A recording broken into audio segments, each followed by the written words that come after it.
Good evening. A Wainwright doctor has been suspended after admitting to having sex with a patient. The decision regarding Dr. Gordon Anderson was made by the College of Physicians and Surgeons of Alberta. Now, the 6-month suspension was put into place March 15th. Anderson was found guilty of unprofessional conduct for having sexual contact with the patient on 2 occasions in the spring of 2012. Now, another 6 months will be added if Anderson fails to meet a list of requirements. He must also repay nearly $13,000 for the cost of the hearing. Now, there were no previous complaints against Anderson.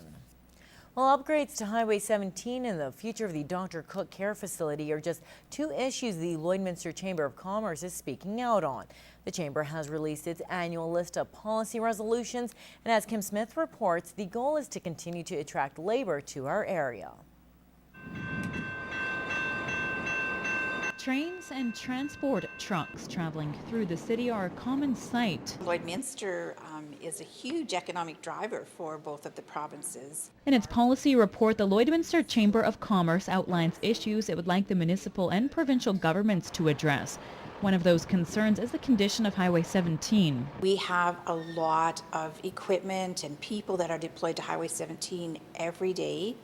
There's a lot of oil companies that use that highway. The Chamber is asking both the Alberta and Saskatchewan governments to focus on upgrades to passing lanes. We need to make sure that the highway is safe, especially on the hills like Jumbo Hill, the North Saskatchewan River Hill, and the Battle River Hill. The local chamber is also asking council to restrict trucks from hauling dangerous goods through the city.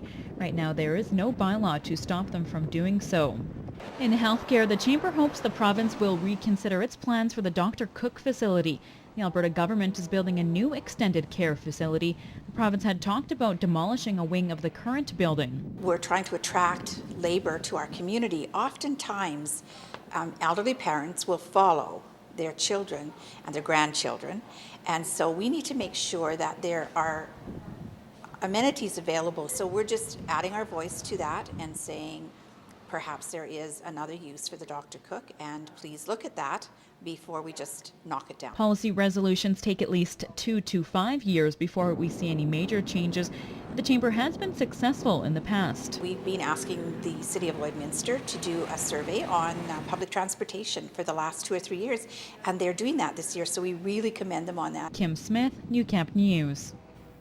This morning, the Centennial Centre opened its doors for the 2013 Bonnyville and District Oil and Gas Show. As Sky Brown explains, the oil industry in northeastern Alberta is booming, and with all the buzz surrounding it, this year's event is poised to be bigger and better than 2 years ago.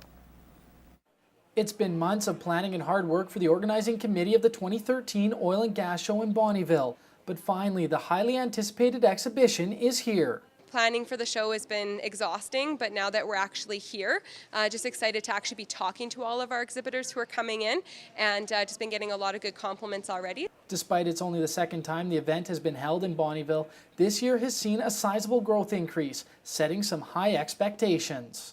We focused our efforts actually all over the province rather than just locally like we did last year. So we really want to drive the visitors to the show. So that was our main focus this year. We added on quite a few new booths, and we actually have, last year we had about 5 oil and gas producers on board, and we've actually got 10 on board this year.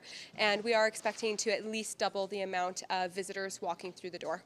180 different companies will be represented over the 2 days, providing an excellent opportunity for networking.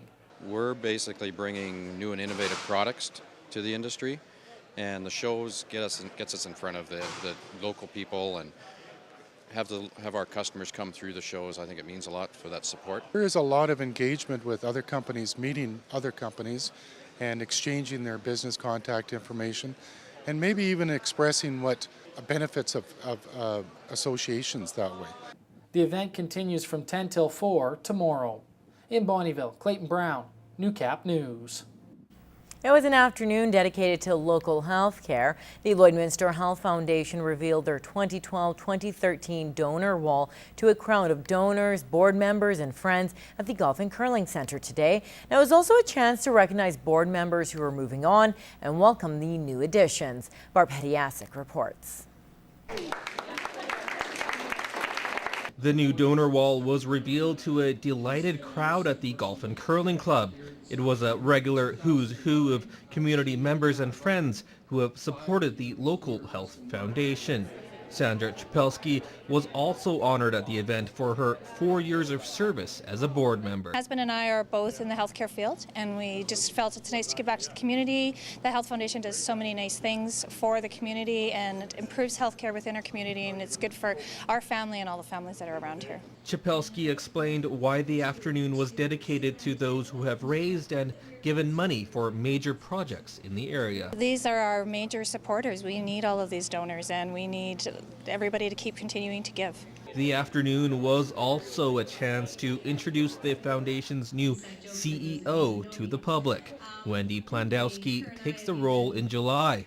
Raised in the border city, she says she has first-hand experience of local health care. Certainly have experienced my share of great health care, and to be able to give back to the community and be able to support such a great initiative, I'm very excited. And Plandowski says she's prepared for the challenges ahead of her. I think there's been some really important strides made in our community as far as healthcare goes, and I think we can only continue to improve healthcare for our community, and so I think it's going to be a really exciting time. But even though Chapelski is leaving the board, she's excited about its future. The health board looks great. We've got a new chief executive officer and a great staff to work behind her, and I see them doing great things in the future. Bart Pediasic, Newcap News.